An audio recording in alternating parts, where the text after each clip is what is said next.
Good overnight. Welcome on into from day one's overnight episode. Our bell is back with part two of tonight's interview. Let's begin. That people have shared with you, not knowing that they really weren't founded, you've embraced those fears, and you take those fears into this altered state with you, so they, unfortunately, are capable of manifesting. All right. Well, if I see something that's got big red glowing eyes, trust me, I'm not going to do it again. I'm not looking for that kind of OBE. I want. Oops. Oh man. What was that? Sorry, that was my fault. I leaned on the button. Forgive me. Okay. No problem. Yeah, that was my fault. So, anyway, I don't want to spend the whole show on this. I just kind of wanted to update people.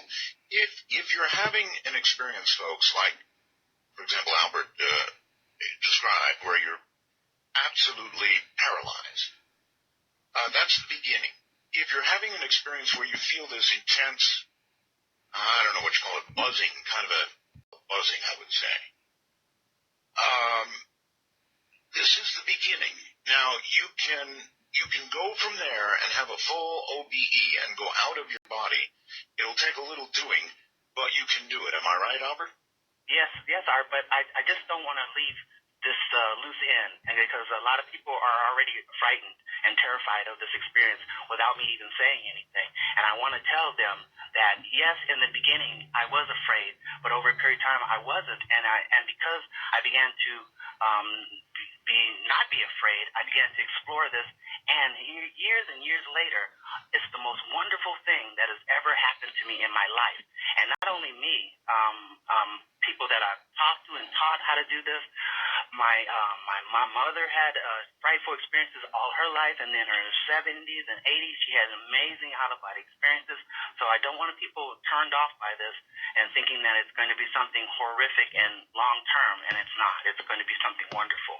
And yes, you can learn to leave your body, which I didn't know and didn't believe in, by relaxation. And I didn't know anything about meditation and all these exercises that all these shamans and mystics would do. I didn't know anything about that.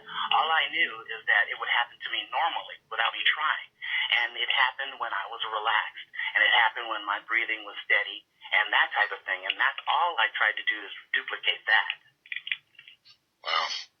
Well, so you recommend people have courage, and if they're find themselves on the edge, and I've been there many times, they just go ahead and take the plunge and go out of your body. Let yourself go. Yes? Well, not just because of to have the experience, because it's like it expands. Let's say the first part of the experience, yes, it's a lot of fun and the exploratory and all that, but the bottom line is you really have to ask yourself, what are you that you can do these kind of things? So it goes beyond that. So it goes beyond just jumping on a roller coaster. What are you that you're capable of leaving a physical body, having encounters with non-physicals, flying, doing all this kind of things, and we haven't even talked about having encounters with deceased loved ones. Well, you're a the soul is what you are, and that soul is capable of being separated from your body. But not everybody believes in the soul. I mean, I was raised in the Catholic Church where the soul was something you kept in your pocket practically, and once in a while you dropped it and it got dirty and you had to take it to a priest and he cleansed it for you, and you keep put it back in your pocket and walk around with it. It wasn't something that you could relate to or understand, at least in my world. But to say you have a soul versus that you are a soul, to me, is profoundly different. And through the out-of-body experience, that's what I found, and that's what a lot of people are finding out, is you don't have a soul, you are a soul. And the thing is if you are a soul, and you've come to this earth to have an earthly human experience, why did you do that? And the out-of-body experience, I really, truly believe that it's one of the most incredible tools that we've been given here to actually find out who and what we really are and why we came to this planet in the first place, the purpose of our lives. And you would conclude the purpose of our lives is what? To evolve.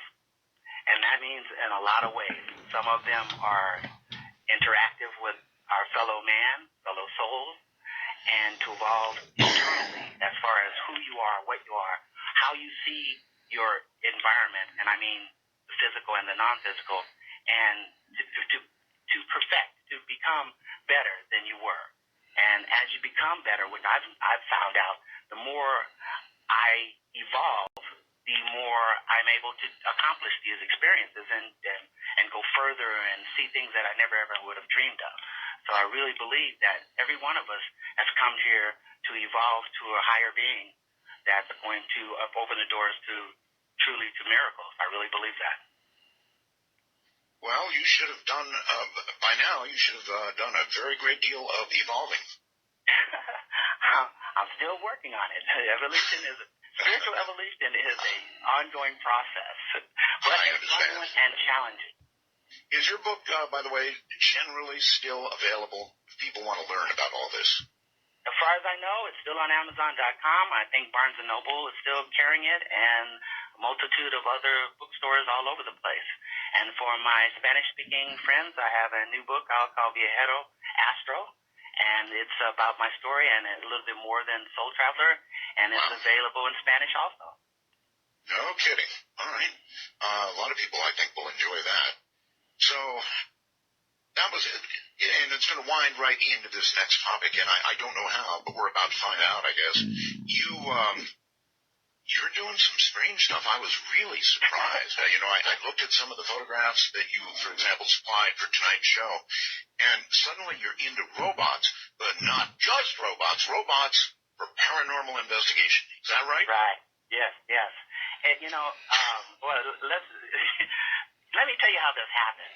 Please do.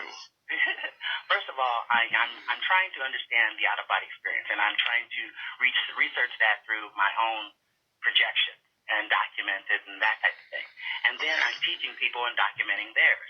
And then the next door, because I really think that the paranormal community or investigative community does themselves a disservice by putting up all these imaginary barriers between different disciplines. And what I mean by that is just because I'm having out-of-body experiences doesn't mean that it's related to ghost investigations. Doesn't mean that it's not related to UFO investigation, that kind of thing. We don't know. We know it's a mystery. So one of the things, because of my background in aerospace, to me, the paranormal and out-of-body experiences is an unknown.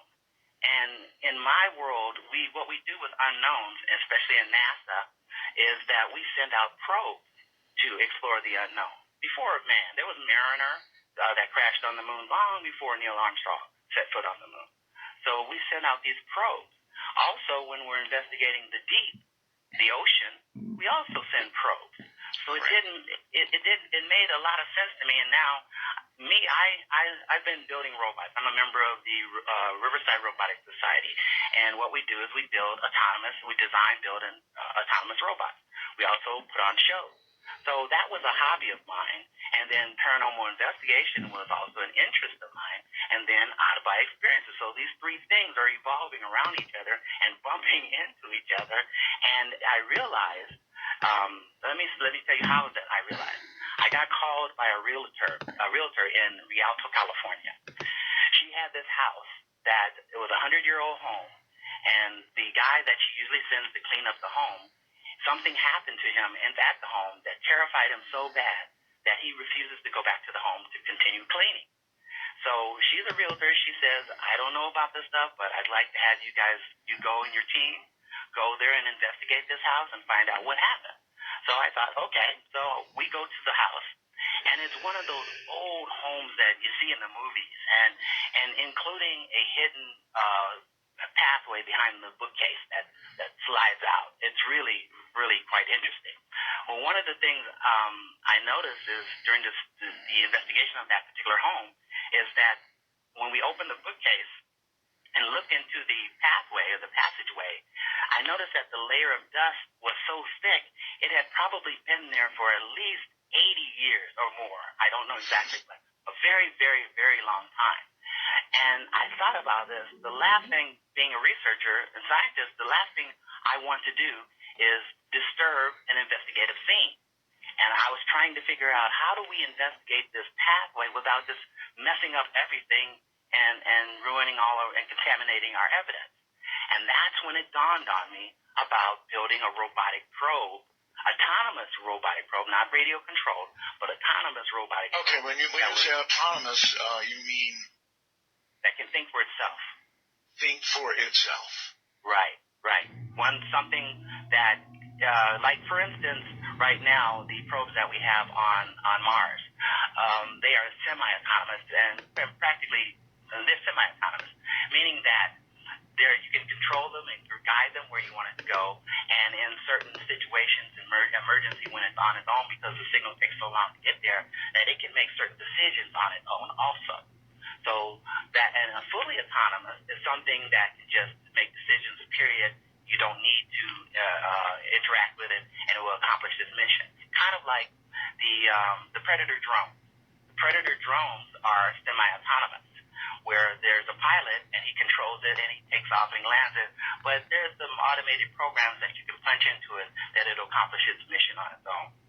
So that's what semi and autonomous is. Well, that's very serious stuff. I mean, to create a robot is one thing, hard enough, God knows, but to make it autonomous or even semi-autonomous, wow. What kind of decisions can your robots make? Well, let's start off with the first one. The first one is, and this is another thing, is I like to build my robots out of discarded items because it's kind of like recycling to me. I want to make my robots green as possible. So everything, I go around scrounging and taking apart VCRs and you name it. So, and it has what's called a microcontroller. And what a microcontroller is, it's a brain basically. And it's a computer, and you can upload programs into that brain using a language called C that brain will use and execute its mission. So what you do is you attach sensors and things like that to the brain, and you attach, it's kind of like a person. Our brain, we have 5 senses that is attached to our brain, and then the motor functions, you attach that to the robot, and then you upload a program that tells all of that how to work together and what to do. So what my robot is capable of doing, and this is one thing that was really important for me, and I realized that it was limiting my investigation, was something called time on station. And time on station is where you show up at an investigative site. You have maybe 2 to 4 hours of investigative time, not including setup time, and then you're gone. And that to me was the most inefficient way of investigating a site that you could come up with. What happens with the robot is your time on station increases to the duration that the robot is capable of performing. Like my robots are capable of going 24/7.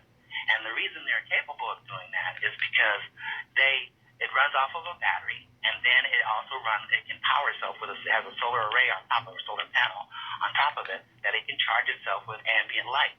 And all right, well, what if there is no ambient light? What if it's in what if it's in an old house in some secret passageway? How much operational time do you have there?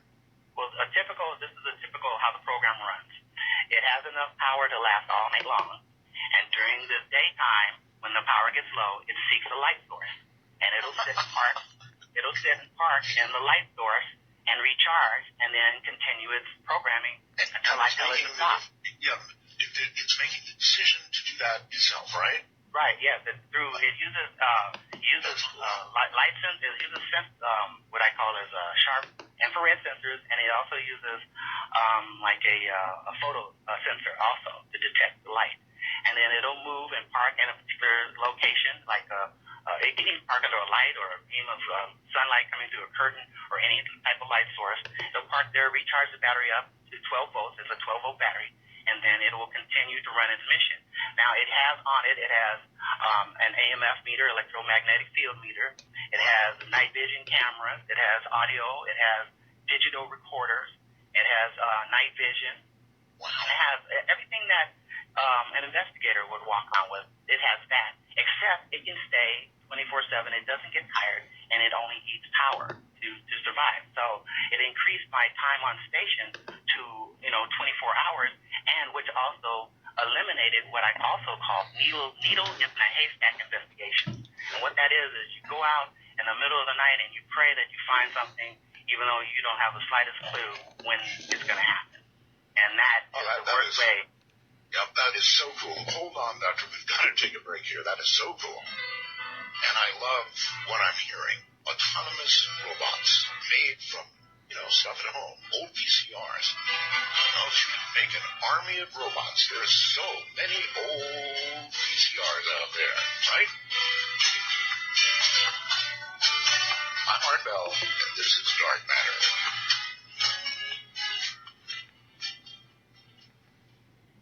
What I wonder, I kind of wonder, sure, there might be a use for a robot in a paranormal investigation. And in fact, actually, it might be a very good use because when you involve human beings, you're involving everything, emotion, sensory input. That's a kind way of putting it, I guess. In other words, sensory input that is flawed, to be honest with you, that kind of thing. I wonder if that was part of the reasoning for creating robots for this purpose. What about it, Albert? Well, you hit the nail right on the head. Humans, even though we're awesome vehicles and amazing creations, we're limited. Just a simple thing like if I were an investigator and I'm standing in a room, everything in front of me, and I have a camera in front of me, everything in front of me I can take a picture of, but I'm missing what happens behind me. Right. My robot can see 360 degrees all the time, and if anything moves, it's going to snap a picture of it or record an audio or an image of some sort. Humans, we can't do that. Okay, so you're absolutely right. It's got a 360-degree sensory view. That's right. Really cool. Okay. Right. So what happens is the amount of data and interesting data, not just blank screen, the amount of data that I collect increases tremendously, where I actually start getting things and I don't end up having these needle in a haystack investigations where you spend hours walking around trying to find something and you leave with nothing. Also, some cases we would go to a location and spend the night. Well, when you sleep, you're losing investigative time, and the robot can sit there and just investigate constantly. Another thing is I just did a proposal to a foundation where I'm designing a robot that is capable of hunting for Bigfoot. And one of the things Now, wait a minute. To hunt for Bigfoot, you're going to have to be out in the middle of the forest. You're going to have to be going over territory that I can see night vision, and that certainly would be effective. But my goodness, you're going to be in rough territory for a robot. The robots tend to be in rough territory, but this is the thing. All the shows that are investigations I've ever seen, they go there to the site. They stay maybe at the most overnight to maybe a few days, and they sleep in the tents, and then they go running out at night to try to track down a sound or noise, and then they come back and they pack up and leave. That a robot the one I'm working on right now is capable of climbing over fallen trees that are almost waist high, because it has to be able to maneuver out in this wooded area by itself. And what it's capable of doing is that it's capable of, like my smaller robot, of charging during the day and hunting 24/7. So it doesn't take 24 hours or even all day to charge. So while the human investigator is sleeping or just running around in one particular area, like a submarine. And I'm really, you mentioned Tom Clancy, and he was a huge reason that I put sonar sensors on my robot. Is that the robot is capable of passive of monitoring. It has active capability too, which means it sends out a signal, but it also has passive where it's capable of just listening or responding to some type of light source. So now it's sitting out in the middle of the forest by itself, things are moving around, and it's capable of moving toward that object by itself and investigating that object alone. Even if the robot is, let's say, the worst case scenario, even if it's destroyed by a Bigfoot or some kind of animal out there, we're still going to get incredible pictures leading up to that event. Sure. I mean, in most horror movies, you mentioned, short period, 24 hours, most horror movies I've ever seen, the girl with the biggest bust gets dismembered quickly, and then everyone goes on. Well, some investigators, and I'll tell you, we seem like a brave lot, but some of us aren't so brave. And I've actually had investigators scream and run away from a situation in the middle of a paranormal event or anomaly. So one of the things robots don't do is they don't run in terror and drop cameras and go screaming into the night. Such a good point, yes. So when did you start building paranormal investigative robots? I'd say about 4 years ago, I started putting the two together. And the first time I investigated a site with the robot, the result was overwhelming. I just thought, oh my God, eureka, because it was capable of doing so much that I wasn't capable of doing before. Okay, well, I want to know what have you investigated, and what evidence have you uncovered with the robots?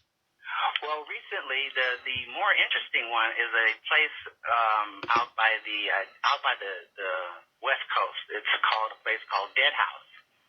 And what that is, a number of people have gone to this house and investigated it. But one of the things that happened to one of my investigators, and this is something that I don't see a lot of people talking about, is my investigator was actually attacked physically by something unseen. We couldn't know what it was. Do you mean you're calling it your investigator? You mean your robot? My human. No, my human. Oh, you're a human. Okay. Yeah. My human investigator, he was attacked and grabbed on his arm, and it left this huge bruise on his forearm, which I sent you a picture of. Right. Well, pictures on the website, artbell.com, folks. And that wasn't the first time that something negative happened to one of my investigators. Another time, we were at this location in Canoga Park, where my investigator would walk into the room and the camera would fail, and she'd walk out of the room and the camera would come back on, and she'd walk back in the room trying to snap a picture, and in the process of that, all of a sudden she grabbed her throat and said, I can't breathe, I can't breathe. Scared all of us, we ushered her out into the living room, and it took her a little while to regroup and to recover from whatever was happening in there. That would not have happened with a robot, and that when in the particular location at Dead House, I have to admit I've been on maybe 100 investigations, and I'm never affected in any way, shape, or form. But at this particular place, this was the first time that I ever got nauseous and suffered from severe abdominal cramps in this one particular room. When I would go in the room, I would get sick, and then when I go out and leave the room and go outside, I feel fine. So because of these two things, my investigator being grabbed and bruised, and because of the physical illness that I felt, we sent in my servo, my fully autonomous robot, who was capable of taking all kinds of readings and coming back with mapping the particular area and measuring all the electromagnetic spikes that were in the reading and in the room, and taking video footage of it. And all right, now I've really got to ask you, I'm on my own website, artbell.com, looking at the pictures right now. These are some pretty doggone good-looking robots. I would swear Robot 1 is R2-D2. It almost looks like R2-D2. Did you model it after that? Well, those particular three, the R2-D2, the B9 from Lost in Space, and the WAL-E are robots that are examples of what my robotic, the Robotic Society, the type of expos that we put on. Those aren't my robotic probes.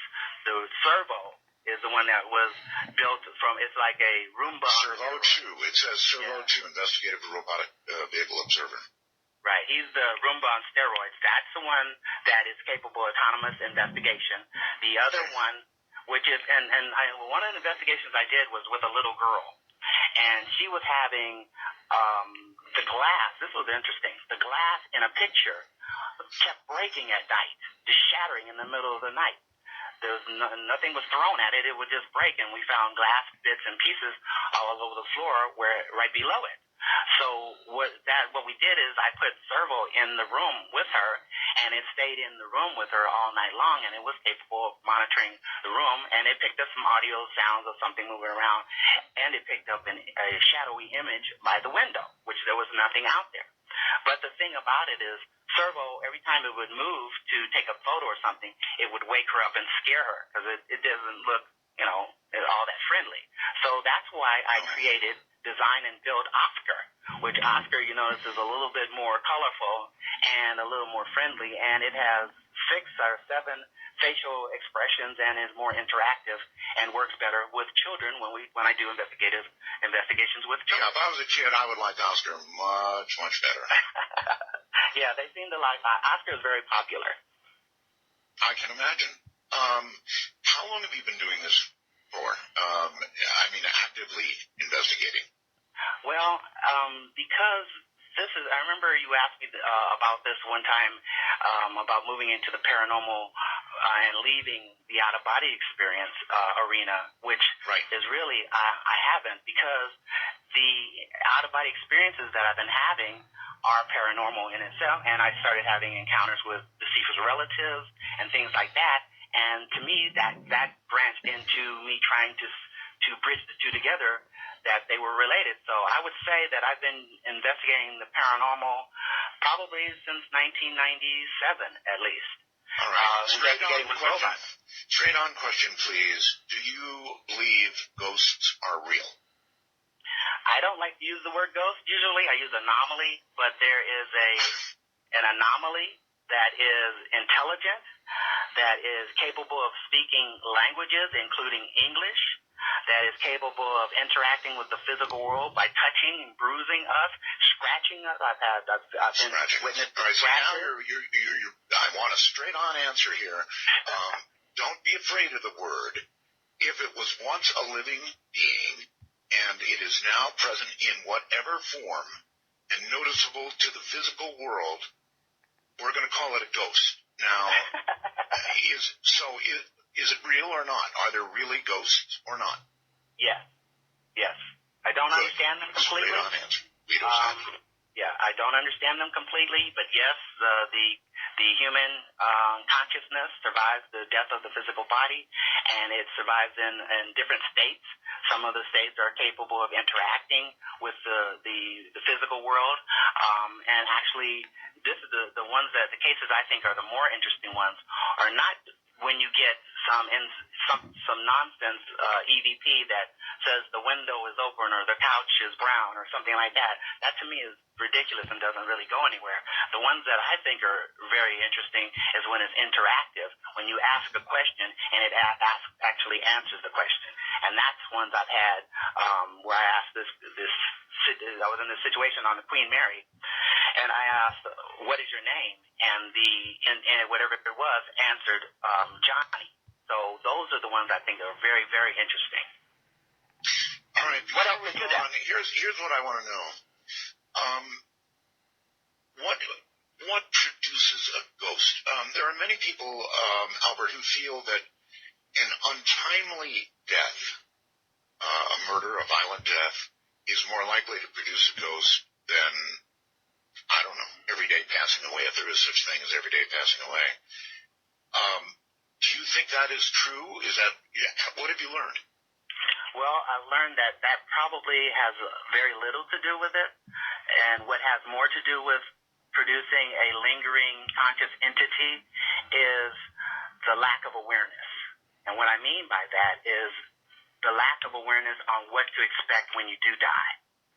We condition ourselves to believe certain things here in the physical that are going to happen to us, but it's not necessarily true when you pass on the other side.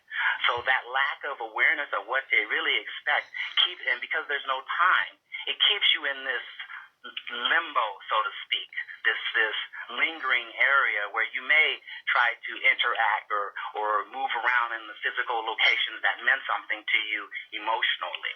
Do you think that a lot of those don't know they have passed on? That's it, and that's exactly what I mean by the lack of awareness. Most don't realize it because there isn't a huge change as far as the way you feel. It's very similar. It may be more enlightened and you can become more aware, but it's really not a huge difference. And if you look at all the stories of people having near-death experiences, they describe trying to walk around their houses, interact with the mailman, because they're not aware that. Because I grew up in Catholic school, they never talked about near-death experiences.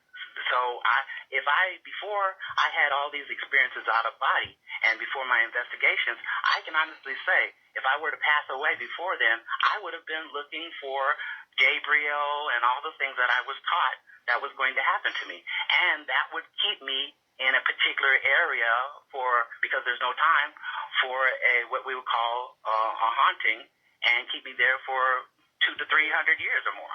But it's not permanent. Not permanent. I'm going to tell a ghost story, I guess, when Halloween comes. I've only got one. My big ghost story is not such a great ghost story, but it's the truth. When Mona passed, my wife passed, I was finally alone in the house by myself. And let me tell you something, Albert, this is really amazing. I started getting cold. And I mean really, really cold. I couldn't sleep. I was awake all night. I was freezing. I actually went and got in a shower, turned the water on hot, or as hot as I could take it, and sat there in the shower and let it pour over me. And no matter what I did, I don't care what I did, I could not get warm. Moreover, even though I didn't see a ghost, I didn't see Ramona, she was absolutely there, and she was all around me.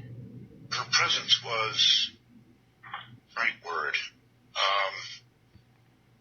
overpowering, that she was there. And this went on for some days, Albert, actually went on for some days. And it totally freaked me out. So I don't know what that was, but it lifted and eventually went away. But for sure, she was there. Well, maybe I can add a piece of the puzzle for you here. Feel free. Yeah. Well, what I've noticed is because I walk around and part of my gear is a laser temperature sensor, and to measure different, cold spots and things like, or alleged cold spots, I should say. But one of the things I notice is that we humans are capable of sensing things other than temperature, and in other words, we're capable of sensing ions.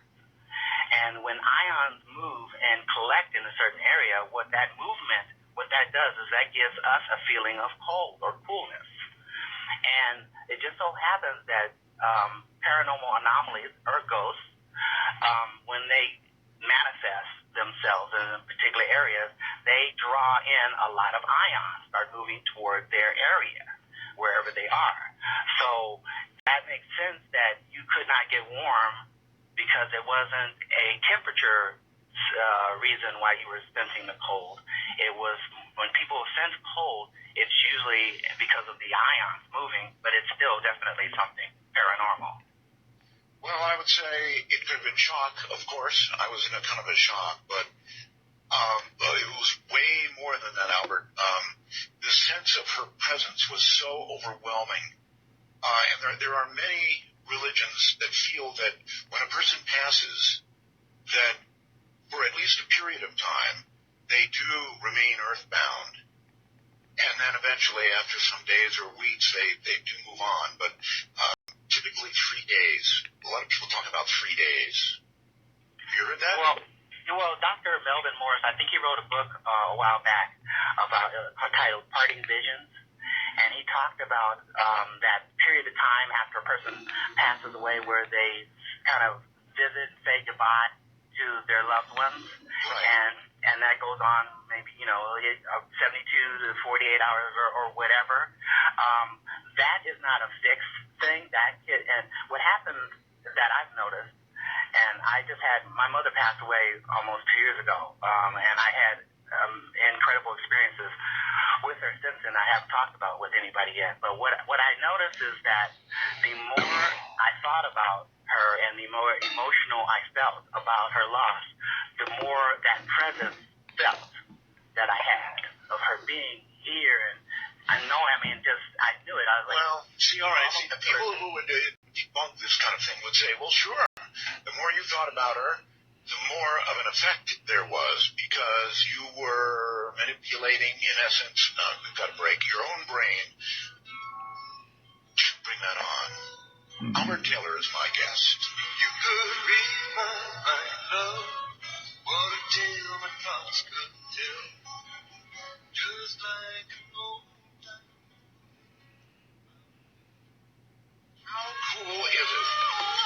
got a guy here, Dr. Albert Taylor, who did stuff like work on the International Space Station, the F-117A, Star Wars, when that was cooking, and then he goes into the paranormal world, tells you how to leave your body, then he sort of returns to what he was doing, and he builds robots to investigate paranormal stuff, like ghosts, which is what we're talking about right now. And to illustrate my point, Dr. Taylor, as I was talking about that, I started getting cold. I think the brain does do that a little bit. I started getting cold, and I never turn the temperature up in here. I've got this wonderful air conditioner that will go anywhere I tell it to go, and usually I like it nice and cool in here. But I started getting too cold just as I was talking about it, so I had to turn the temperature up. So, proves my point, I think. Well, you touched on something that I think is very important to address, and just like when Galileo was taught, up until Galileo, the church believed that the sun and all the other planets revolved around the earth. And Galileo made a mistake. He actually observed what is actually happening today, but he tried to let it describe that and let that influence spiritual and religious teachings, and that's what got him into trouble.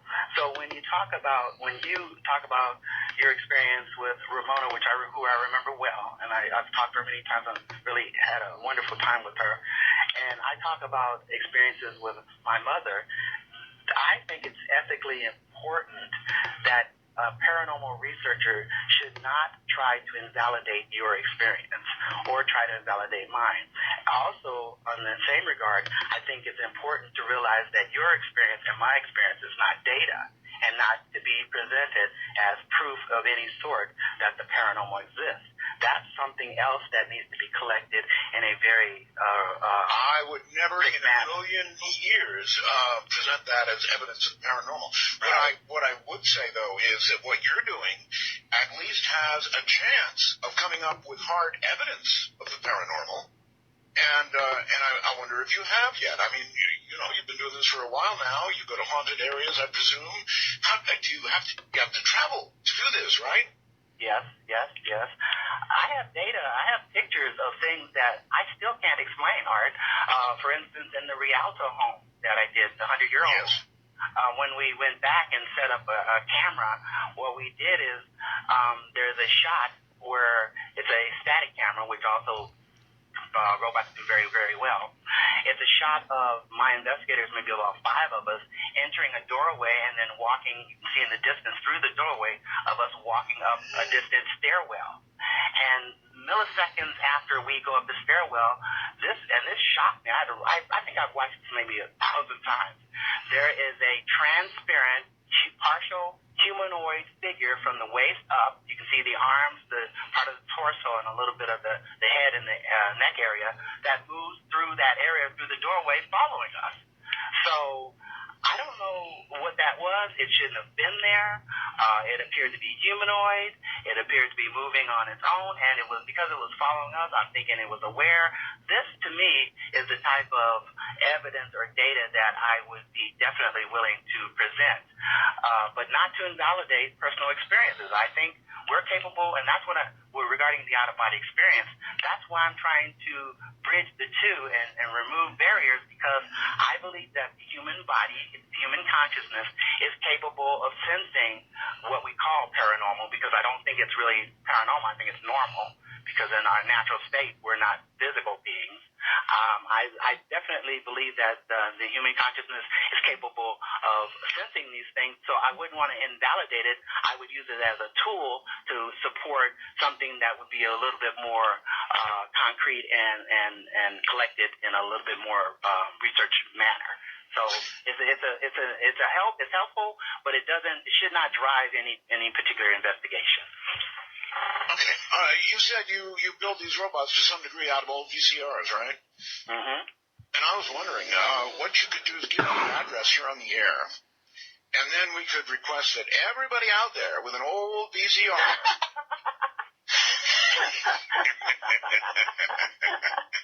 I'm telling you, you could make an army of robots. Yeah, that would make me real popular in my neighborhood, I'm sure. I can see your yard now piled high with these old VCRs. But I can see they would have some pretty good parts in them, actually, mechanical parts and otherwise, to build from. So I can see the citation from the city right now. I can visualize it and the dollar sign behind it. Yes. But yeah, that's the thing about being a member of this club that I'm a member of is that you don't realize, it's a kind of a subculture, robot builders, and you don't realize what type of everyday technology that surrounds us, that's in everyone's home right now, that has multiple uses. The infrared sensor inside of a remote control, the infrared reader in a VCR, the motors that run the tape, all these little things can be used, and adding in, when you marry all these things to a microcontroller, a brain that's capable of reading the data coming off of these sensors. And then, what do you use for a brain? I'm curious. What do you use for the brain? Well, there's a thing that I fell in love with. It's called a Romeo Arduino, and basically, amateur robot builders use what's called an Arduino platform. It's an Arduino microcontroller.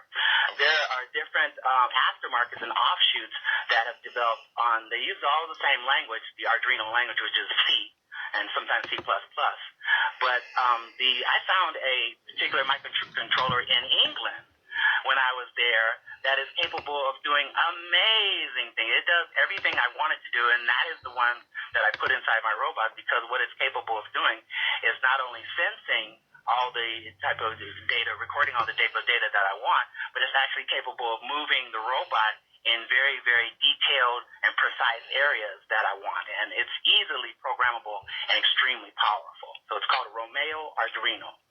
Okay.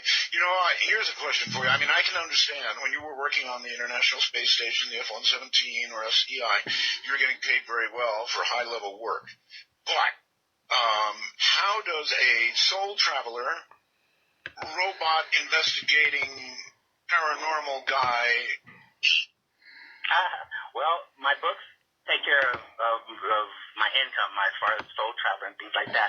But it's just interesting. I just got through filming a sizzle reel for a show regarding the robots. So there's interest, and people are interested in what I do. And through all the things that I just got back. I was in England lecturing. So all those and I'm going to be lecturing again here shortly in Anaheim. So all those little things that I do kind of piece together and help me to continue what I do, and I love what I do. Oh, I bet you do. But as I mentioned, it's going to cost money. I mean, building robots costs money. Traveling to various haunted locations to deploy one's robots has got to be expensive. Well, I've been affiliated. I'm sorry to cut you off. I've been affiliated with several research facilities in the past for a long time, and they have spent. Thank goodness, I'm so appreciative. They have spent a lot of money supporting my investigations since 1996, I'd say. So they've helped out a tremendous amount. All right, now let's get back to Bigfoot for a second. Bigfoot is a hot topic everywhere. You said your robots would be capable of a Bigfoot investigation. How would you deploy your robot to look for Bigfoot? Well, first of all, it would have a charging station that it could come back to. If it couldn't find the charging station, it would have a solar panel and sensors to detect light sources so they can go and sit just like my small robot does. So your robots never have a problem, do they? They know to go to the light. I haven't had a problem. The problem would only be the programmer, me. I'm the one who comes up with. Yeah, that was good. They know to go to the light. They need it for their batteries, right? Yes. And anything I tell it to do in the program, I test it. I mean, a lot. You'll do a lot of R&D on it, and only when I feel confident that it's capable of performing the function with the minimum amount of input, if sometimes none at all, only then do I place the robot in the field. And so far, Every time I have placed a robot in the field, I have never had a failure, and it's accomplished what I set out for it to do. But you can't just haphazardly do that. You have to, it's kind of like when you're cutting wood. They say measure twice, cut once. Well, when you're doing robotics and you're doing investigations, you have to go over it. It's just like when NASA launches probes to anywhere. That probe goes through testing that you would not believe.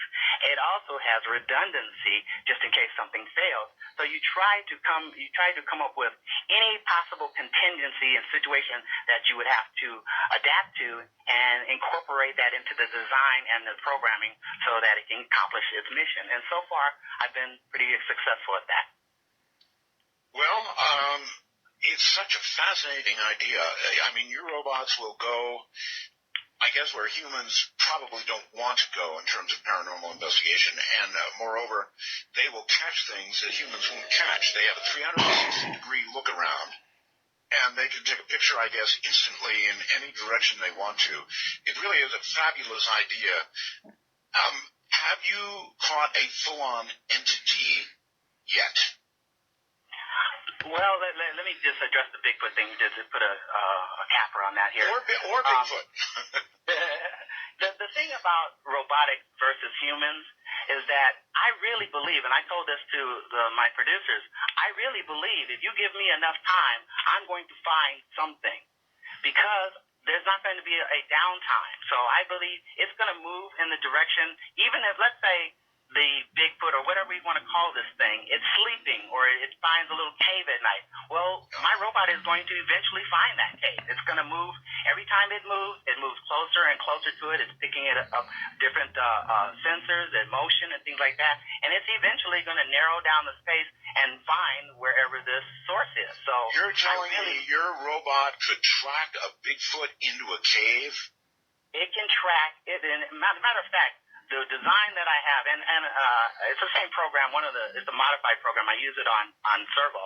Servo is capable of finding doorways under tables. It's capable of finding a lot of things because it uses infrared technology to measure its environment, and it calculates where an opening is, and it makes the changes to move in that direction.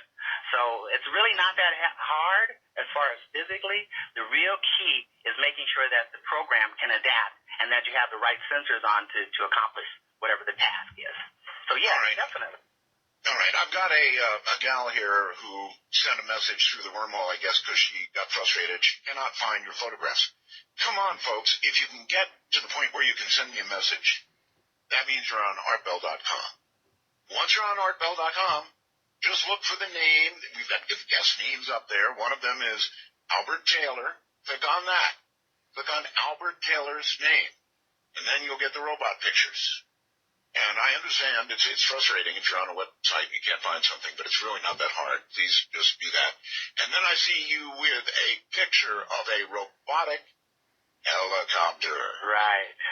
Yeah, that's my latest one. It's a Condor. I found a microcontroller that is capable of measuring in 3 different planes, dimensions, and it has. I haven't put it on yet, but I have different types of cameras. One of the things I want to use, because there's a lot of investigations I do on the ground, but I've been approached by people who want me to investigate UFOs. I've even spoken at MoveOn.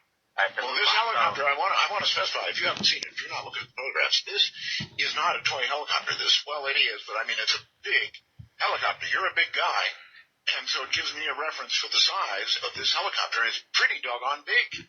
Yeah, and it's capable of traveling at 80 miles an hour. Wow. The blade tips have been tracked at 200 miles an hour. So it's dangerous. It's capable of literally cutting off your head. The blade tips are made of fiberglass, so it has to be respected just like you would respect any type of flying vehicle. Wow. And this helicopter is going to be used for UFO investigations and I guess paranormal as well. Is it noisy? Is it quiet? What? It's so quiet. What I do is I take it for a walk down the street, literally. So it's hovering out in front of me, walking in front of me. I take it for a walk like I would walk my dog. It's very quiet. Very quiet. Very quiet. And it is the most amazing thing. I've flown it off the cliffs at Leo Carrillo Beach and over the waves, and it's just an amazing, amazing vehicle. But the thing that I want to use it for is I got approached by a UFO phenomena or sighting that happened in Northern California that I want to use it for that particular area to trace the path of the vehicle that was photographed and see if I can measure some type of readings and things like that from the elevation that it was spotted at. You know, it seems to me, Albert, that you would be lucky if you didn't cause UFO reports with that thing.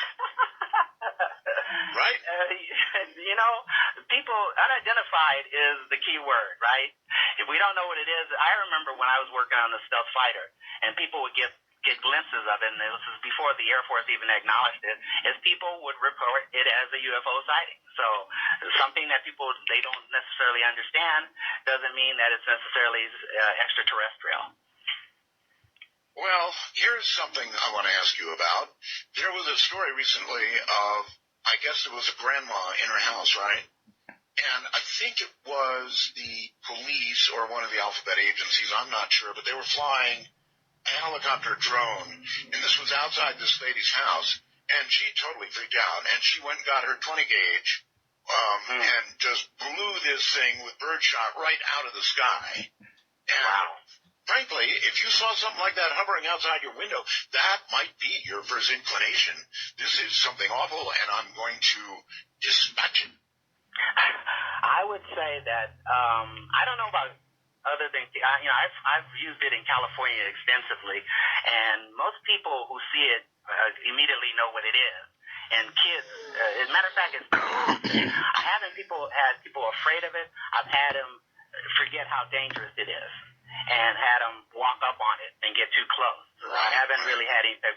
So that, to me, in my experience, has been more of a threat where people would, especially children, go running up on it rather than be terrified. Because helicopters, I first started flying radio-controlled helicopters, maybe 30 years ago, maybe even more. I was in the military when I first got my first radio-controlled helicopter, and that was in the late 70s. So they've been around for a very, very, very long time. They've just gotten better and smarter and are capable of doing things that a lot of helicopters aren't capable of doing. Like the one that I'm holding is capable of flying inverted, upside down, and doing loops. Oh, my, you're kidding. I didn't know any helicopter could do that. Yeah, it's capable of hovering upside down and doing loops. So I thought people said loops were impossible, that it was a urban legend of some kind. Well, there are two helicopters that are capable of doing that right now. One of them is ours, one is foreign. The Apache Longbow is capable of doing rolls and loops. So we do have a helicopter that is capable of doing that. And how it works is that when it goes upside down, the prop blades invert. They change the pitch. So you're no longer pushing downward. I understand. So I've got it. All right. Right. But it can be done. Yes. Okay. It wouldn't make any sense otherwise, so thank you for explaining that. And believe me, I've crashed a lot of helicopters learning that process. I bet you have. I've seen advertisements for the newer helicopters you can buy for not that much money anymore, and they're amazing. I mean, they can be hovering in front of you, and you can take your hand and push them away, and the GPS in them will return them slowly right to where they were. Right. The one that, the Condor that I'm holding, it has an auto gyro inside of it that it actually stabilizes itself. And you can put different types of other sensors in it that is capable of doing that. But the little helicopter, the little toys, which is really interesting because when I first got into this, they didn't exist.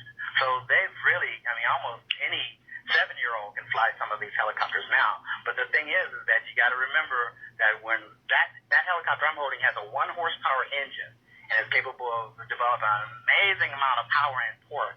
And it really isn't a toy. It's maybe an adult toy, but it's really something you want to run around somewhere else. No, I can clearly see that. All right, hold tight, Dr. Taylor, Dr. Albert Taylor. And that is where we will leave it for this evening. Come on back for part 3 tomorrow as we continue to march through Dominion and through Arcbell. And until then, please make sure you do like, share, and subscribe. Help get us to that goal of 50,000 views, 1,000 subscribers. Suboxy sends those nice red packages we can send to you. And of course, Google puts us on the algorithms.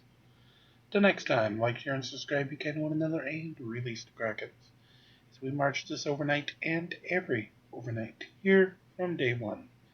Have a great night's sleep, and we'll see you tomorrow as we march along here from day one.